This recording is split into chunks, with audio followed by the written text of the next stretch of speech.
พลเมืองลาวพวกเขานี่มีสิทธิ์นำไส้ที่ดินตามประเพณีนี่แม่นหรือบ่พลเมืองลาวนี่แม่นสามารถได้รับสิทธิ์นำไส้ที่ดินตามประเพณีตามกฎหมายแล้วเงื่อนไขเด้ออ้ายเงื่อนไขในการได้รับสิทธิ์นำไส้ที่ดินตามประเพณีนี่มันมีหยังแน่สำหรับเงื่อนไขการได้รับสิทธิ์นำไส้ที่ดินตามประเพณีนี้เนาะก็ถือว่าพลเมืองลาวเฮานี่ต้องได้มีการบุกเบิกพัฒนาปกปักรักษาและนำไส้ที่ดินอย่างเป็นปกติเป็นเวลาหลายกว่า20ปีก่อนกฎหมายว่าด้วยที่ดินได้มีการประกาศใช้ปี2019หั่นเนาะก็หมายความว่าต้องคุ้มครองนำไส้ก่อนปี1999เนาะมาหาปี2019หั่นเนาะโดยบ่มีเอกสารอย่างยืนการได้มาที่ดินนั้นแต่มีการอย่างยืนจากองค์การปกครองบ้านแล้วก็เจ้าของสิทธิ์นำไส้ที่ดินข้างเคียงเกี่ยวกับการเข้าครอบครองและก็นำไส้ที่ดินอย่างต่อเนื่องโดยบ่มีข้อขัดแย้งหรือมีข้อขัดแย้งแต่ก็ได้รับการแก้ไขแล้วเนาะ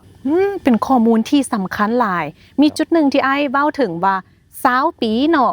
การนับ20ปีนี่แม่นเฮาเริ่มนับแนวใดหันอ้ายแล้วผู้เป็นเจ้าของนี่ต้องเป็นเจ้าของผู้เดียวตั้งแต่ต้นเลยบ่เจ้าความหมาย20ปีนี้เนาะในที่นี้ก็ถือว่าได้กำหนดว่า20ปีแม่นหมายถึงการบุกเบิกพัฒนาปกปักรักษาและก็นำไส้ที่ดินโดยบุคคลผู้เดียวอยู่มาหลายกว่า20ปีหรือหลายคนอยู่ต่อกันมานับแต่ผู้อยู่ทมิตจนฮอดผู้อยู่สุดท้ายรวมกันแล้วหลายกว่า20ปีเนาะโดยมีการซื้อขายมอบโอนหรือว่าสืบทอดมูลมรดกและก็มีการยั่งยืนจากองค์การปกครองบ้านบอนที่ดินตั้งอยู่แล้วถ้ากรณีที่บ่ฮอด20ปีอ้ายแม่นเฮาจะเฮ็ดแนวใดถ้าว่าบ่ฮอด20ปีที่ดินดังกล่าวต้องได้รับการจัดสรรจากรัฐเนาะ